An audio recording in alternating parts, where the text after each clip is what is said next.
અમદાવાદના Subhash bridge circle પાસે યુવકની હત્યાનો મામલો સામે આવી રહ્યો છે। પોલીસે છત્રા જીઆઈડીસી પાસેથી 8 આરોપીઓની ધરપકડ કરી હોવાની વિગતો સામે આવી છે। મોડી રાત્રે હત્યાની ઘટના જે સામે આવી હતી, આ હત્યાની ઘટનાના સમયના સીસીટીવી ફૂટેજ પણ મળી આવ્યા છે। આરોપીઓ ટેમ્પોમાંથી ઉતરીને મૃતક તરફ ભાગતા પણ આ સીસીટીવીની અંદર જોવા મળી રહ્યા છે। 10 થી 12 હત્યારાઓ સાબરમતી તરફથી આવતા દેખાઈ રહ્યા છે। આરોપીઓએ બુટલેગર અજય સાલ્વીની હત્યા કરી હતી।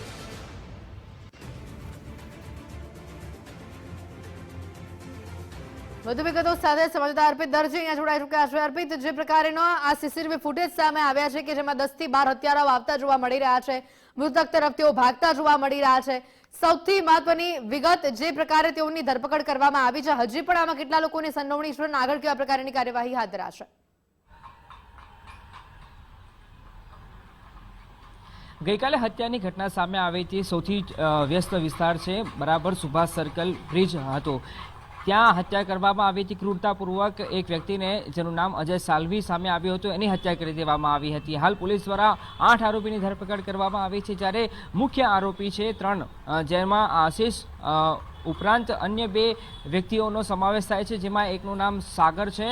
આના સિવાય એક આરોપી છે કે જેઓ પણ ગુનાહિત ઇતિહાસ ધરાવે છે। એ 3 આરોપી હજુ ફરાર છે, પણ હાલ તો 8 આરોપીની ધરપકડ કરવામાં આવી છે। એમનો શું રોલ હતો એ તપાસ કરવામાં આવી રહી છે। રાણી પોલીસ સ્ટેશન દ્વારા આખી કાર્યવાહી કરવામાં આવી હતી, ફરિયાદ નોંધવામાં આવી હતી। એના આધારે ઝોન પોલીસ તપાસમાં લાગી હતી, સ્થાનિક પોલીસ પણ તપાસમાં લાગી હતી, અને એ તપાસના આધારે 3 આરોપી છત્રાલ જીઆઈડીસીમાંથી પકડાયા છે। સાથે સાથે જે સીસીટીવી ફૂટેજ સામે આવ્યા છે અને જે હકીકત સામે આવી હતી, આરોપીઓ બરાબર આ ટેમ્પો ડાલામાં અહીંયા આવ્યા હતા અને એમાં જ હથિયાર તેમને કેરી કરીને લાવ્યા હતા, એટલે કે આરોપીઓ આ હથિયાર સાથે આ ડાલામાં આવ્યા હતા। અને આ જે ડાલું છે રાજસ્થાન પાર્સિંગનું છે અને એક મહિલાના નામે આ ગાડી નોંધાયેલ હતી। આ ગાડી કેવી રીતે તેઓ લાવ્યા હતા, કોની મદદથી લાવ્યા હતા, કેવી રીતે લાવ્યા હતા, હથિયાર ક્યાંથી લાવ્યા હતા, આ ઉપરાંત જે 8 આરોપી પકડાયા છે, એ 8 આરોપીઓને મુખ્ય સંકલન કોની સાથે હતું, એ વિશાલ સાથે હતું, અંકિત સાથે હતું કે સાગર સાથે, જે મુખ્ય 3 આરોપીઓ છે આખા કિસ્સામાં કોની સાથે એમનું સંકલન હતું, એ તમામ બાબતોની પૂછપરછ હાલ કરવામાં આવી રહી છે।